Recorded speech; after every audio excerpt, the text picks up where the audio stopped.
Нурлат гимназиясы укытучылар коллективі алдағы елларда сахнада эстрада биюләре белән чыгыш жасаса, бу фестивальдә хор белән җырларга әзерләнгәннәр.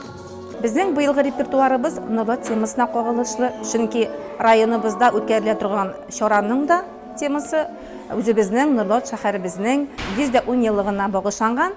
Василий Абрамов исә балачактан сәхнәдә, әмма һәр чыгыш алдыннан дулкынландыра ди ул. Фестивальнең әһәмияте зур булуын ассызыклый. Среди нас, среди населения очень много талантов. Безнең халык арасында талантлар бик күп, арада ачылмаганнары да шактый. Шуларны барлап зур сәхнәгә чыгарга кирәк.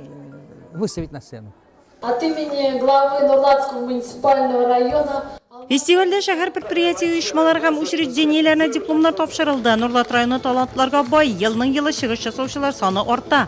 Жюригә бу юлы да сайлап алырга кыенга туры килә. Фестиваль театр елына һәм Нурлат шәһәренең 110 еллыгына багышлана. 5-нче район фестивале безнең Нурлатыбызның 110 еллыгына багышланган. Минем кунакчыл Нурлатым дип атала. Шушы фестивальдә безнең 100дән артык номерлар куелды. Менә бүгенге гала концертта безнең 40тан артык номерыбыз күрсәтелә. Үзешчән сәнгатьтә катнашучылар сәхнәдә төрле жанрда чыгыш ясады. Концертның тулы вариантын Нурлатым программаларының берсендә карау мөмкин булачак.